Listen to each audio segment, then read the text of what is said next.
Hey guys, and welcome to another episode. In this video, I'm going to show you how to clean and install a throttle body on your car. So before I can throw the new one on the car, I've got to get access to the original one that's mounted on the engine. Now for this car that I'm working on, it's a 2013 Jeep Compass, and the original throttle body is actually way down there. To get access to it, I've got to move around the intake so I can get down there and replace it with this one. So if you can tell, it's way down there, and we're going to have to move a couple things around to get access to it. The first thing that we need to do is remove a part of the intake. This is going to give us a lot more room to get access to the throttle body that's mounted down below.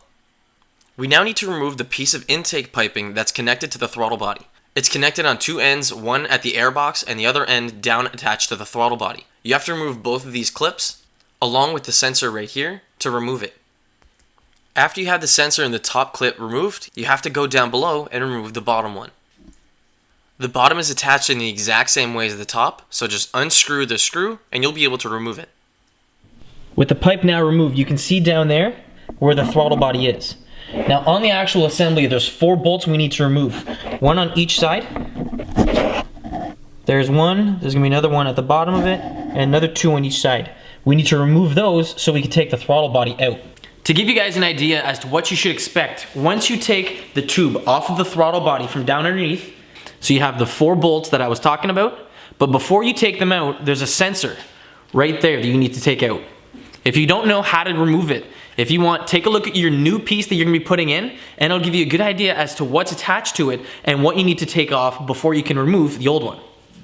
So if you can see, we've got those 4 bolts that I was talking about, and there's that one sensor that's still hooked up.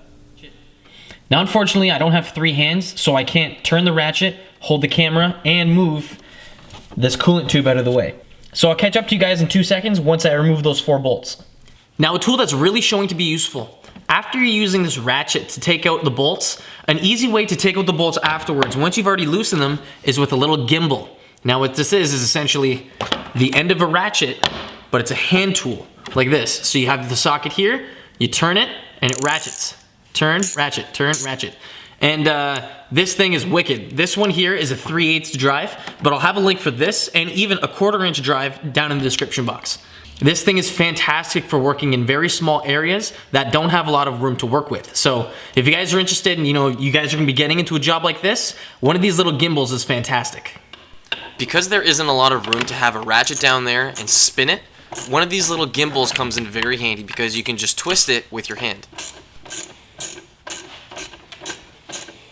So with those 4 bolts removed, you can see down here that the throttle body is essentially free. And the little sensor that I removed, I tucked the wire up right there. It's hiding. This one. It's this one right here. I moved that out of the way just so I have enough room to work with.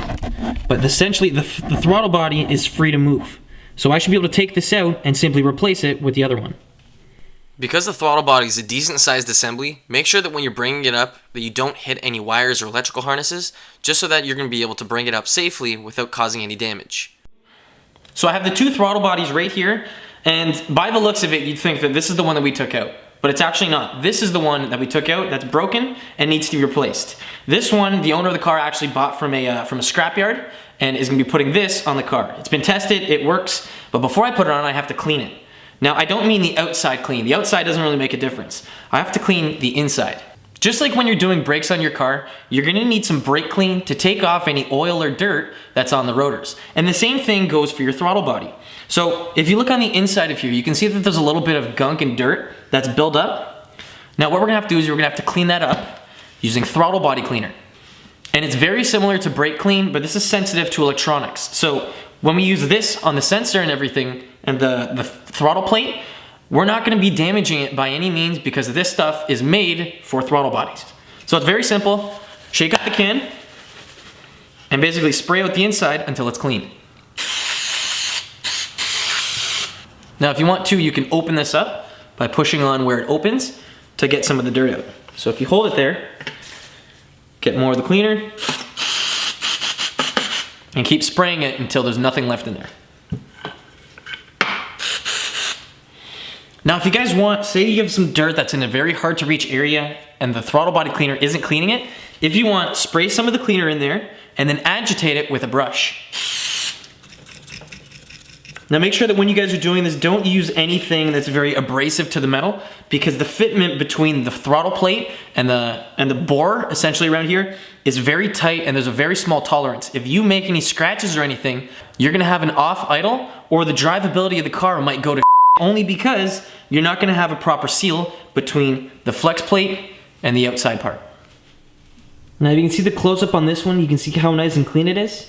There's a tiny bit of dirt on the sides that's very hard to get to, but on its own, that looks a lot better than, say, this one.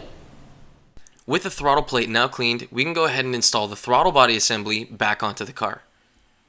So with the throttle body down there, we can go ahead and install the 4 bolts that are connecting the throttle body to the intake manifold. Grab your little gimbal and tighten up each one of the 4 bolts up to the throttle body. And once you're at that stage, go over them once more just to make sure that they're not going to move anywhere, just so that the throttle body doesn't have any leaks. If you have any leaks in the system, the car is going to run like crap, so make sure you install it properly. Then go ahead and grab the sensor for the throttle body and install it on there. Make sure that you've got it on there good, because again, if it's installed incorrectly, the car isn't going to run properly and you're probably going to get a check engine light. Grab the tube for the intake and feed it down so it'll connect to both the throttle body and the intake box. Tighten up both ends so it doesn't go anywhere, and don't forget to install the mass airflow sensor inside the pipe to make sure that you're going to get a proper reading. Grab the large piece of plastic for the intake box and install it back onto the car. And finally, we're done.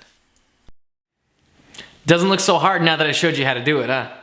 By doing those simple steps, you're going to be able to take out your throttle body, clean it completely, throw it back in, and then you'll be on your ways. If you guys have any questions regarding the video, please throw them down in the comment section below, and I'd be happy to help. Again guys, thanks for watching. I'll see you in the next one. Peace.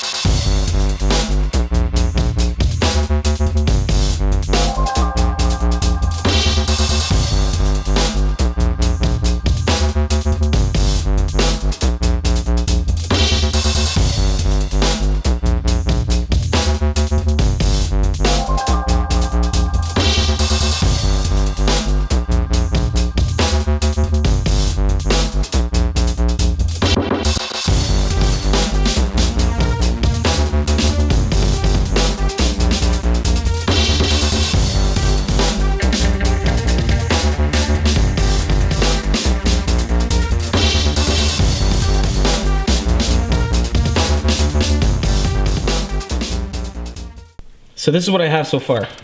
With the light,